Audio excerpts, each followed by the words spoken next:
Un carguero fuera de control choca con un muelle y pone en peligro miles de vidas. Decenas mueren en la explosión de un elevador para granos causada por polvo. El techo de un estadio deportivo se derrumba desde una altura de 18 metros y causa la muerte de 5 obreros. El sueño británico de viajar en dirigible termina en tragedia y una falla en un puente de Nueva York tiene consecuencias fatales.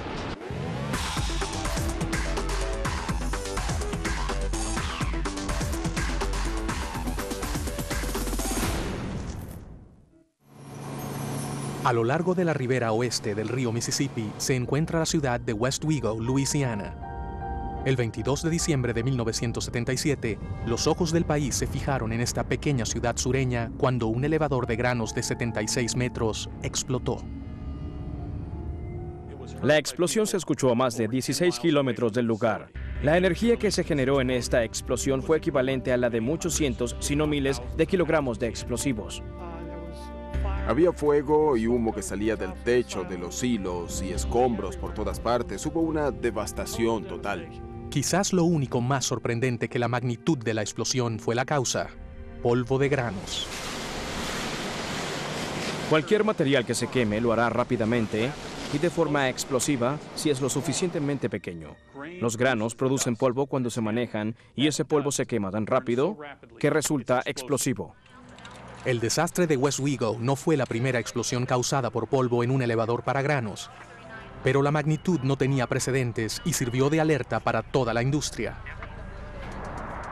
Por su diseño, los elevadores de granos están muy propensos a explosiones por polvo. El elevador de las instalaciones de una planta de granos consiste generalmente en una serie de cubetas conectadas a una cinta transportadora vertical. Al descargar un camión, el elevador de cubeta recoge los granos y los lleva al edificio principal. Ahí se hace la selección por tipo de grano y se vacía en silos de concreto. Los elevadores de granos están diseñados para transportar cantidades enormes de granos. Cuando se manejan estos materiales, es inevitable que se genere polvo. Si se analizan los 4 factores que se requieren en una explosión por polvo, este siempre estará presente. Existe un encierro de la estructura en sí y oxígeno en el aire.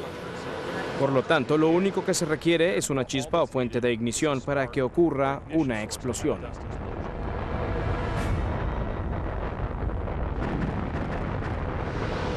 En Estados Unidos, 60% de los granos que se exportan se transportan por el río Mississippi, lo cual hace de West Wego una locación natural para un elevador de granos. Y en 1977, las instalaciones de West Wego eran una de las grandes fuentes de empleo de la ciudad. Cuando Mark obtuvo el trabajo, estaba contento porque quedaba muy cerca de casa. Nunca imaginé que era un lugar de trabajo peligroso. Antes de que Mark LaBeach saliera a trabajar, él asomó un peligro potencial en las instalaciones. Se suponía que cerrarían el elevador de granos para limpieza y lo sé porque Mark me lo había dicho. La mañana del 22 de diciembre, Mark LaBeach estaba trabajando en la torre principal del elevador de granos. Un inusual viento frío soplaba en West Wego, lo cual redujo la humedad hasta niveles muy bajos. Con la estática y el polvo de granos en el aire, se juntaron los elementos necesarios para una explosión. Alrededor de las 9:15, escuché una explosión y mi hija y yo fuimos hasta la vía cercana al río. Lo único que se veía era mucho polvo y concreto por todas partes. Había gente caminando por ahí, cubierta de polvo, de granos. Muchos removían los escombros intentando hallar compañeros de trabajo. Los helicópteros llegaron como a los 30 o 40 minutos de la explosión y trataban de rescatar personas del tope de los hilos. En la radio comentaron que había sido la cara del elevador de granos que daba al río y me alegré porque Mark trabajaba en la torre principal, pero cuando llegamos nos enteramos de que había sido la torre principal la que explotó. Unos 30 metros de la torre principal estaban destruidos. Pedazos de concreto cayeron sobre la sala de control de la planta de granos y mataron a decenas de personas. Entre ellos se encontraba Mark LaBeach.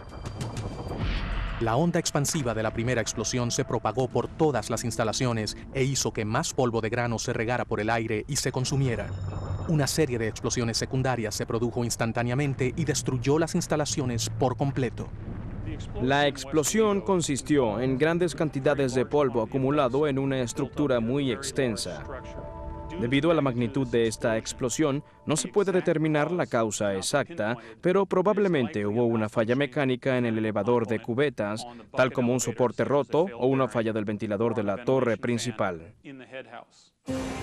La fricción mecánica que se produjo ocasionó una chispa fatal o suficiente calor para hacer que el polvo se encendiera. 36 personas murieron en el accidente.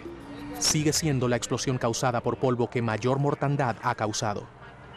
En los años subsiguientes al desastre de Westwego, la industria de elevadores de granos ha tomado medidas para minimizar las posibilidades de explosiones por polvo de granos. En la actualidad, a escasos 30 kilómetros de Westwego, en Destrehan, Luisiana, el elevador Bungie para granos emplea una variedad de métodos de seguridad que se extienden a toda la industria. Los incidentes de 1977 de la industria de granos fueron una alerta, si se quiere, para que la industria se diera cuenta de que era necesario darle un nuevo enfoque y más énfasis a un análisis de causas de por qué ocurre este tipo de explosiones. Una de las medidas de seguridad vitales instrumentada por la industria es el monitoreo cercano de puntos potenciales de ignición, principalmente el elevador de cubetas, el cual causa 40% de todas las explosiones por polvo de granos. Si un soporte se recalienta o la cinta transportadora está desalineada, los sensores de calor localizados a lo largo de los brazos del elevador alertan al personal sobre una posible explosión. Tenemos más de 700 de estos puntos discretos en los que monitoreamos la temperatura constantemente. Esa información se envía de regreso a la sala de control, en donde se analizan esas temperaturas para alertarnos si llega a cierto nivel, e incluso puede apagar el equipo automáticamente si aumenta demasiado. Sin embargo, si ocurre una explosión accidental, se han tomado medidas para encapsular la onda expansiva y prevenir las explosiones secundarias que generalmente son más mortales. 5, 4, 3, 2, 1. El artefacto de supresión detecta el aumento en la presión causado en las etapas iniciales de una explosión y rocía un químico sobre el cajetín del elevador de cubetas que suprime y elimina la explosión de inmediato. El agente químico se dispersa en 80 milisegundos y detiene la explosión. Asegurarse de que el polvo no se extienda por las instalaciones es también vital para minimizar las explosiones secundarias. Como resultado directo del incidente en Westwego, las torres principales de los elevadores de granos ya no están situadas arriba de oficinas de empleados. Extender las instalaciones y desplazar las salas de control a locaciones más lejanas fueron consecuencias de un precio muy alto, pero debía hacerse porque era una deuda de seguridad que había. Es una historia de éxitos. Pasamos de una época en la que llegaron a haber más de 60 personas que murieron a causa de explosiones agrícolas por polvo a finales de los 70.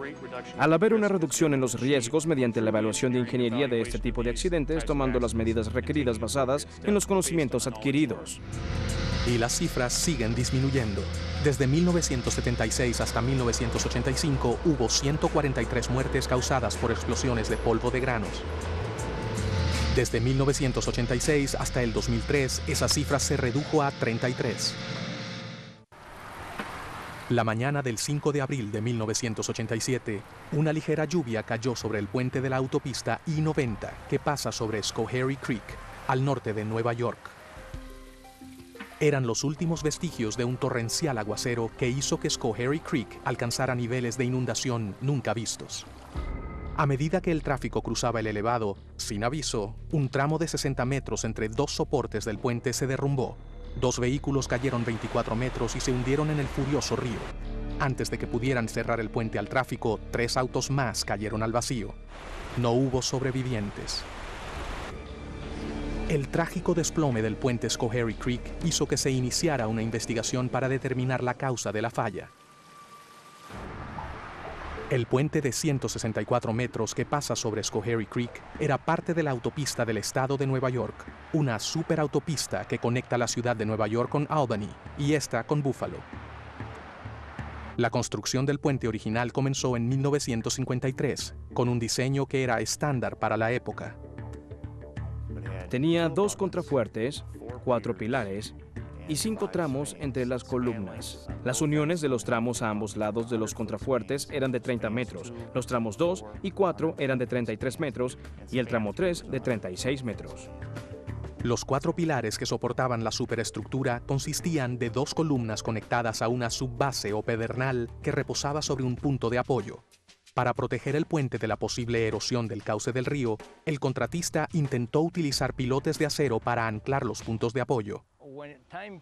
Cuando llegó el momento en que el contratista dragara los pilotes, hallaron que se trataba de un material muy compacto de piedras, roca y tierra, compactado con cientos o miles de metros de erosión glacial encima. Se trataba de una serie de grandes rocas de diferente tamaño, lo que dificultaba el manejo y el apilamiento en el fondo del río. Los diseñadores concluyeron finalmente que la erosión glacial en esta locación era lo suficientemente resistente para soportar el sistema de cimientos de las subestructuras. La inundación de 1951 de Schoharie Creek también jugó un papel en la decisión. Había sido la inundación de mayor magnitud hasta el momento y era el resultado de una severa tormenta que azotó el estado de Nueva York. Las precipitaciones como consecuencia de esta produjeron niveles máximos, pero debido a que la inundación se creía algo inusual, la capacidad de la erosión glacial pareció ser suficiente. Por lo tanto, se pensó que los pilotes eran innecesarios y se emplearon coberturas protectoras.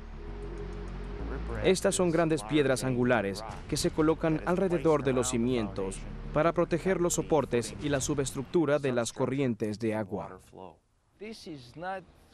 No está completamente comprobado, es decir, a veces funciona y se continúa verificando e investigando si la cobertura protectora se mantiene en la posición original. Pero este vital elemento de seguridad no se instrumentó debido a los ambiguos planes de diseño del puente, los cuales no especificaban con exactitud cómo debían colocarse las rocas. Si se observaba la elevación al sur, esta mostraba una cobertura protectora en la parte inferior del cimiento. También se vieron láminas de acero alrededor del cimiento que se llenarían a la larga de una cobertura protectora. Si observamos un corte transversal de la línea central del puente, solo mostraba una cubierta de la cobertura sobre la erosión que le dificultaba al contratista decidir la forma en que se debía construir. Los investigadores concluyeron que se había utilizado la cobertura protectora solo alrededor de la superficie de los pilares. El puente Schoharie Creek abrió al tráfico en octubre de 1954. Casi un año después, se llevaron a cabo estrictas pruebas de la integridad de la estructura. En agosto de 1955, el huracán Diane hizo que cayeran 23 centímetros de lluvia a lo largo del noreste de los Estados Unidos, lo que aumentó el volumen del Schoharie Creek a más del doble del nivel al que llegó cuando las inundaciones de 1951. Desde la superficie, el puente parecía intacto, pero los altos niveles habían dañado la cobertura de los pilares y empujado las rocas río abajo, y haciendo que los soportes fueran vulnerables al fregado. El fregado es la formación de un hoyo, generalmente en una de las caras de los pilares o del contrafuerte. Lo que sucede es que el agua golpea la superficie del pilar, en general baja y luego sube de nuevo y toma la tierra. Luego el adoquín y las piedras, y crea un hoyo justo en la cara del pilar o en el contrafuerte. El fregado es algo interesante porque una vez que sucede cuando se tienen estas aguas de alto nivel, a medida que el agua baja de nivel, los hoyos pueden rellenarse con materiales, y eso hace difícil detectarlos. Luego de la inundación récord de 1955, 4 inundaciones adicionales también excedieron la velocidad de la de 1951. Sin embargo, la escollera del puente de Schoharie Creek nunca se repuso ni se efectuó revisión subacuática alguna del puente. En abril de 1987, una gran tormenta azotó el estado de Nueva York y preparó la escena para un desastre. La tormenta de 1987 fue una de las de mayor magnitud jamás registrada y creó una corriente muy fuerte de unos 3,5 metros de profundidad y 16 kilómetros por hora de velocidad que arrastraba cualquier tipo de escombros. A las 8:45 am, el indicador de Burtonville, situado a 21 kilómetros río arriba del puente, registró un nivel de 1.800 metros cúbicos por segundo, la segunda más alta jamás registrada. 2 horas más tarde, la turbulenta corriente llegó hasta el puente Schoharie Creek. Una curva en el canal llevó la sección más rápida del río desbordado hasta la erosión glacial río arriba del Pilar 3, que estaba desprotegido. La presión del suelo en el extremo del hoyo de fregado aumentó significativamente y cambió la corriente a través del plinto, porque no había soporte del extremo frontal, y como el hoyo de fregado no era igual, había cambiado la configuración de tensión y el cimiento, lo cual causó que el plinto se fracturara. La fractura del plinto en el pilar 3 hizo que una columna se hundiera a 1 metro hacia un hoyo de fregado. La pérdida de estabilidad que esto causó a la superestructura hizo que 2 secciones de la vía se desplomaran sobre el turbulento río. Los escombros por el desplome desviaron la corriente hacia el pilar 2, el cual se derrumbó 90 minutos más tarde, también a causa del fregado. La razón por la que se produjo el hoyo de fregado fue la falta de una buena protección alrededor del hoyo de fregado. Esta subestructura dependía de la colocación de la escollera para proteger los cimientos que debían inspeccionarse rutinariamente a lo largo de la vida del puente. La falla del puente Schoharie Creek llamó la atención del país a la vulnerabilidad de los puentes de los Estados Unidos ante el fregado. Motivó la creación de nuevas leyes que exigían la inspección submarina de los puentes 2 veces al año. El impacto de la falla de este puente se ha extendido por todos los Estados Unidos y el mundo. Nos hizo acudir al sondeo geológico de los Estados Unidos y financiar un estudio de fregado que duró por lo menos 10 años. Poco después del colapso, el puente Schoharie Creek se reconstruyó con la intención de hacerlo uno de los puentes más seguros del país. Costó quizás 2 veces y media lo que hubiese costado un puente normal. Trajeron pilotes enormes, los más grandes, que llegaban a 12 o 15 metros de profundidad, y este puente no se derrumbará de nuevo. Quizás sea el puente mejor construido en el estado de Nueva York. Un caluroso día de verano al norte de Nueva York, un equipo del sondeo geológico de los Estados Unidos regresó al puente que era objeto de su exhaustiva investigación relacionada con fregado. Aquí dentro hay un perfilador acústico de corrientes. Este artefacto se utiliza para detectar hoyos de fregado y para medir la velocidad desde muy cerca del fondo hasta la superficie, de manera de obtener una idea de cuán rápido fluye el agua y también la profundidad de los hoyos. Mediremos el fondo del río, cerca del muelle 3, en el cauce lejano de aquí, porque ese fue el punto en el que el pilar anterior se había derrumbado en 1987. Ese lado del río está propenso a fregado como consecuencia de la velocidad de la corriente. Fiel a la historia de Schoharie Creek, el perfilador acústico detecta un hoyo de fregado de 1,5 metros al lado del pilar 3. Afortunadamente, el hoyo ya había sido cubierto con escollera para evitar mayor erosión. Hay muchos otros distritos que recopilan datos de fregado, además de Nueva York. Estos datos se introducen en una base de datos nacional que los investigadores continúan analizando para comprender mejor el proceso de fregado. La falla del puente Schoharie Creek ha contribuido a la seguridad general de los puentes en los Estados Unidos, pero esta seguridad adicional fue una consecuencia de la pérdida de 10 personas quienes luego de fallecer han ayudado a proteger a millones.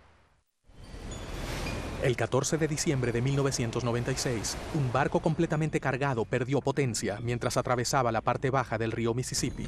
Sin poder navegar, el barco fuera de control se dirigió directamente hacia 2 naves ancladas con casi 900 tripulantes a bordo y hacia un mercado con miles de personas.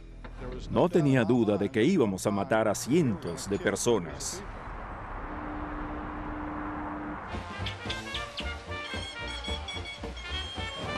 A menos de 1,5 kilómetros del barrio francés se encuentra la segunda atracción más grande de Nueva Orleans, el mercado Riverwalk. Construido a lo largo del cauce de la parte baja del río, este mercado comparte la propiedad con el Hotel Hilton. Ambos lugares gozan de una vista panorámica espectacular del río, pero esa vista implica un riesgo.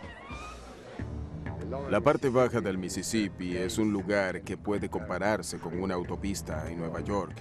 Es muy concurrida, 6,000 barcos al año con rumbo al océano. Hay muchas curvas y vueltas, lugares profundos, lugares llanos.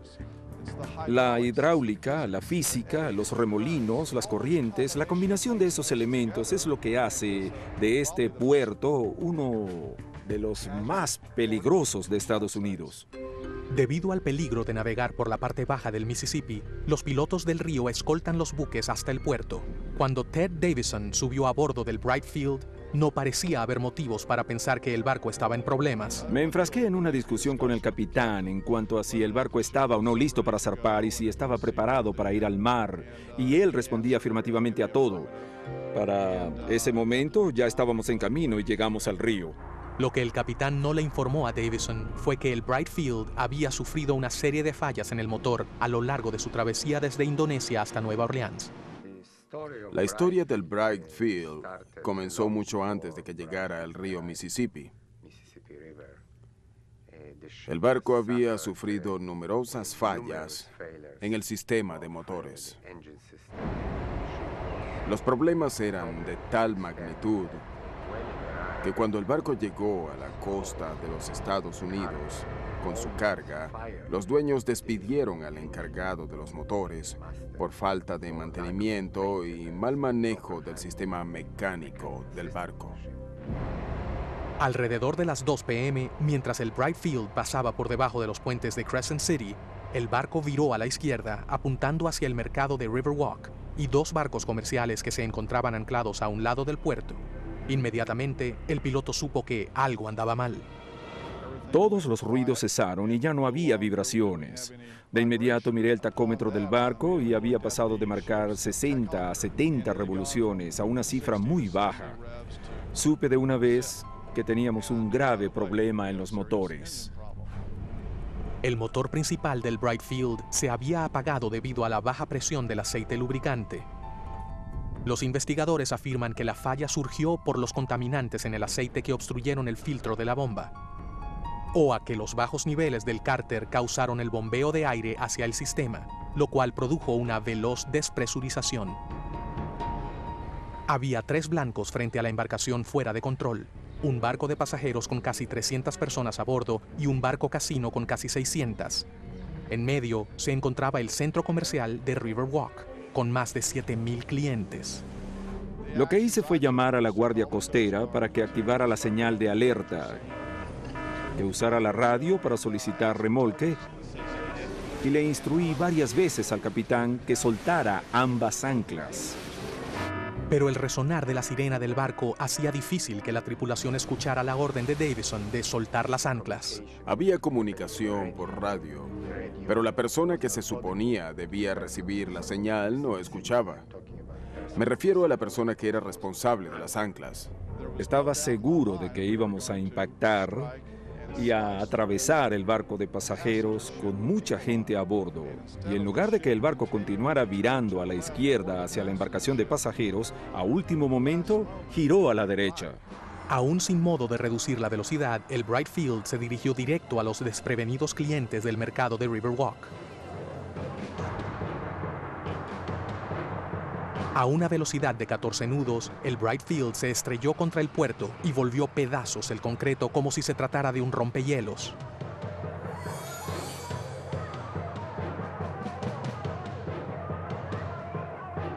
Y cuando el Bright Field llegó a la orilla, chocó con el pasaje que va a lo largo del centro comercial que queda frente al hotel.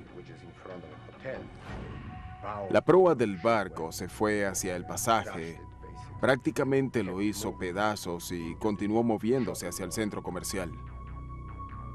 Realmente sentí muy poco en el puente de mando del barco. Sin embargo, lo que me sorprendió fue ver cómo se desmoronaban las edificaciones como si fuesen de cartón piedra. Me preguntaba si las construcciones estaban hechas de concreto o de papel. Cuando el barco finalmente se detuvo, estaba perfectamente situado entre las 2 embarcaciones ancladas. Momentos más tarde, la guardia costera llegó para proteger la escena. Había rumores de que se habían perdido algunas vidas. Cuando llegué al lugar, el alcalde Morial me informó que había 3 fallecidos confirmados y probablemente 3 más. No sabemos cuántas personas hallaremos ahí dentro. La situación podría ser muy grave. Afortunadamente, por la hora, no había huéspedes del Hotel Hilton en sus habitaciones. Como por un milagro, no hubo muertes como consecuencia del accidente, pero 4 personas resultaron gravemente heridas y el daño a la propiedad era de más de $12 millones. En la actualidad, el saldo positivo del incidente del Bright Field no se perdió en los dueños de propiedades del Riverwalk o en la Guardia Costera de los Estados Unidos. Cuando sucedió lo del Bright Field, no hubo advertencias. Nuestro capitán de seguridad acababa de recibir una llamada diciendo que un barco se dirigía hacia el centro comercial y era necesario evacuar. De algún modo tuvimos suerte o intervino la divina providencia. Luego hablamos con las autoridades portuarias y con la guardia costera y se instaló un sistema de alerta en el río. La red de alerta del río es un sistema avanzado de advertencia cuando se recibe un barco que trae algún tipo de falla. Ellos notifican al servicio de tráfico fluvial o a nuestro gobernador Nichols, operador de luces. Una vez que se recibe el aviso, activamos un sistema oprimiendo un botón. Una vez que esto se activa, se hace una notificación oral a los inquilinos de las propiedades situadas al frente del río para informarles que deben estar alerta ante algo. Para complementar la red de alerta del río, el mercado Riverwalk decidió invertir en más sistemas de seguridad para monitorear el movimiento de los barcos en el río Mississippi. Tenemos 4 cámaras que dan al río. Si se detecta algún peligro, se activa la alarma fluvial y eso le indica a la gente que hay que evacuar la propiedad y alejarse del río. Si se hubiera contado con ese sistema en 1996, el operador se hubiera dado cuenta de que el barco había perdido fuerza y hubiese ordenado la evacuación. Se hubiera contado con 3 minutos suficientes para sacar a la gente de los negocios. Si bien estos nuevos sistemas de seguridad ayudan a acelerar una evacuación, no evitarán otro incidente como el del Bright Field. Ese es uno de los riesgos de situar un muy concurrido centro comercial a lo largo de una de las curvas más peligrosas del río Mississippi. Quizás sea el más conocido desastre alguna vez grabado.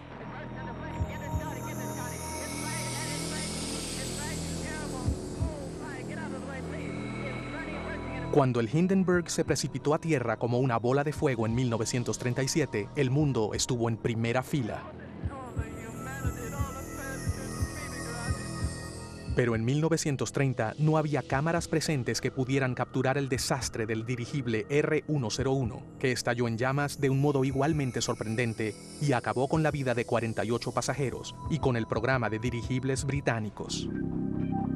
A principios del siglo XX, los majestuosos dirigibles eran dueños de los cielos europeos, mientras que los aeroplanos de los años 1920 eran un trabajo en proceso. El dirigible se consideraba un sofisticado y eficiente modo de viaje aéreo.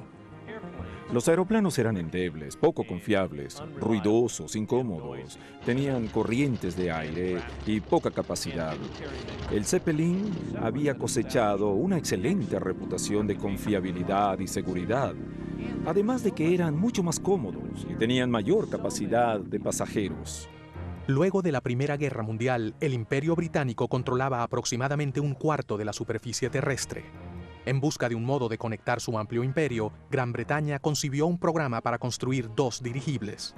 El R-100 fue construido por la empresa privada para conectar Gran Bretaña con Estados Unidos. El R-101 fue construido bajo el control del gobierno para acercar Gran Bretaña a la India y el Lejano Oriente. El R-101 se diseñó para ser el dirigible más grande jamás construido. Tenía la suficiente autonomía como para que con un par de escalas se desplazara desde Inglaterra a la India en menos de una semana, con 60 pasajeros a bordo y en un lujo extraordinario. A pesar de que Alemania tenía un diseño exitoso de dirigible, con el Graf Zeppelin, Gran Bretaña quiso superarlo con el R-101. El diseño estructural y el trazado del R-101 eran muy novedosos. El dirigible en sí consistía en una armazón circular con rigidez estructural individual.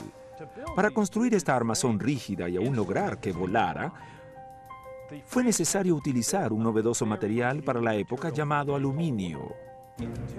En un dirigible normal, los pasajeros y la tripulación se transportaban en góndolas que se encontraban suspendidas debajo de una bolsa de gas. Con el R-101 decidieron hacerlo más aerodinámico y los pasajeros viajaban adentro. Había 2 niveles, como en un barco, 2 cubiertas, con todo tipo de salones, comedores, salas de recreación y para fumadores. El helio no inflamable que se utilizó en el dirigible estadounidense Shenandoah no se encontraba disponible en Gran Bretaña. Por esta razón, se eligió emplear hidrógeno para el R-101, que es muy inflamable, pero que proporciona mayor levante que el helio. Había 16 bolsas de gas suspendidas dentro de un contenedor de malla encima del compartimiento de los pasajeros. Cada bolsa pesaba alrededor de 450 kilogramos. Juntas, estaban concebidas para que le dieran al R-101 un levante bruto de aproximadamente 150 toneladas, más que a cualquier otro dirigible jamás construido. En octubre de 1929, el R-101 de 223 metros salió de su cobertizo en Cardington para realizar pruebas preliminares y prepararse para la primera travesía a la India. De inmediato se hizo evidente que el dirigible no resultaba tan ligero. Cuando se hicieron las primeras pruebas con el R-101, descubrieron que habían construido demasiado y que resultaba mucho más pesado de lo que habían concebido. Descubrieron que las bolsas de aire en sí, que aunque no lo crean, están hechas de intestinos de vaca que se cosen los unos a los otros y luego se barnizan, tenían grandes escapes. De hecho, se reportó que estaban perdiendo cerca de 622 metros cúbicos de hidrógeno al día debido a los agujeros que tenían. Un problema aún más alarmante surgió en junio de 1930.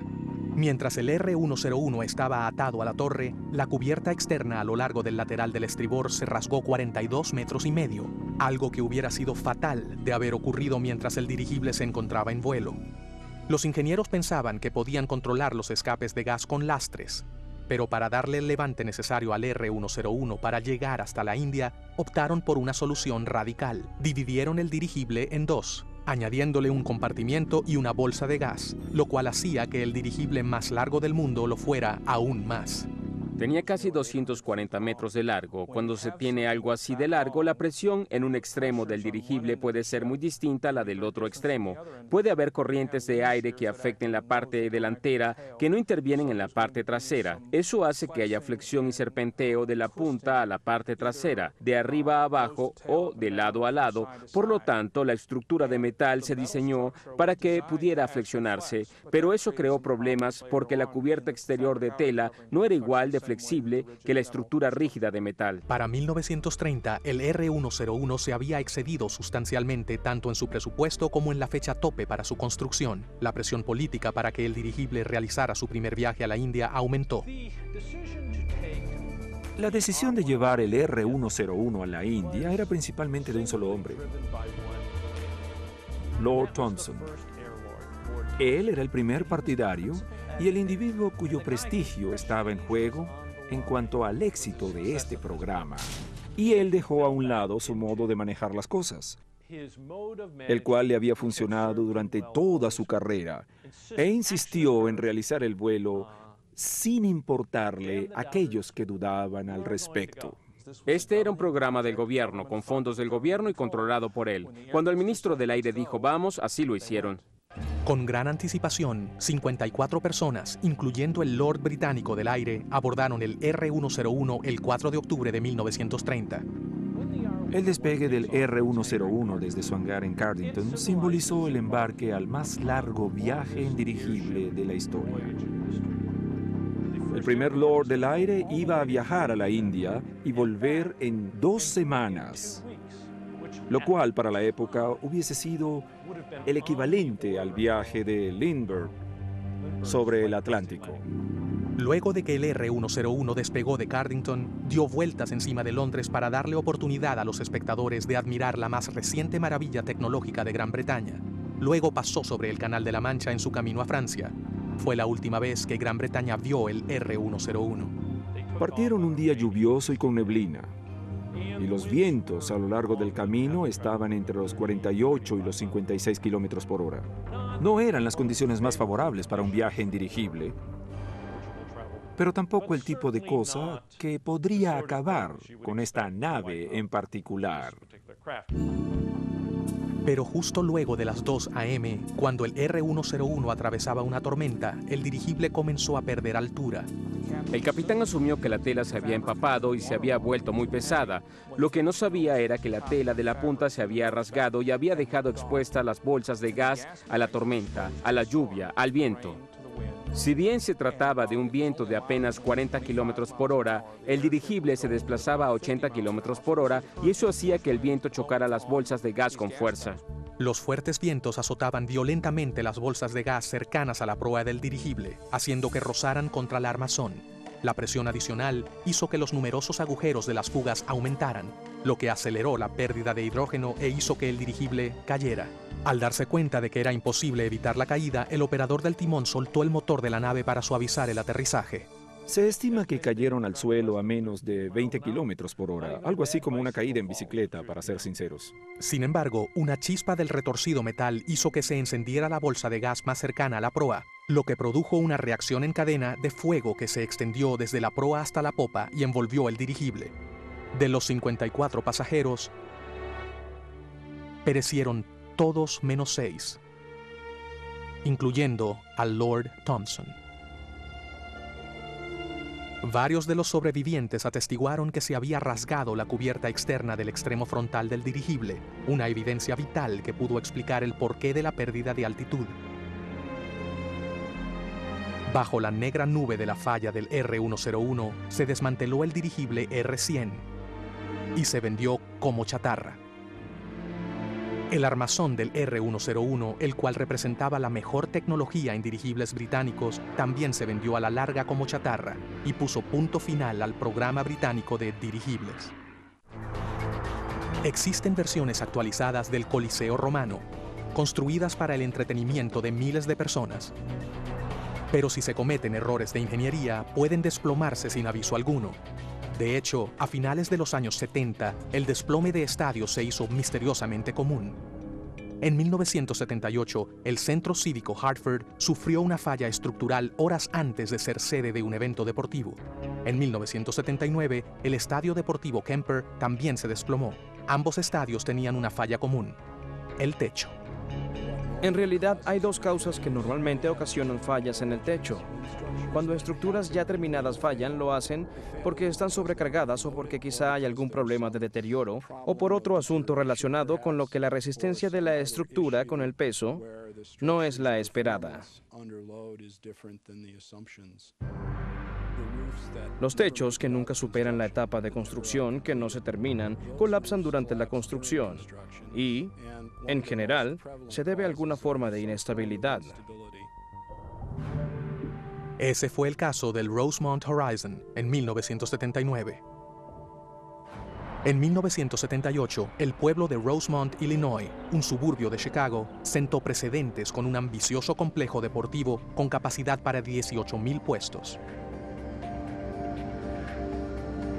Cuando tuvimos la rueda de prensa inicial y anunciamos que construiríamos un estadio, dijeron: un momento, alcalde, ¿cuántas personas viven en Rosemont? Yo respondí: 4,000.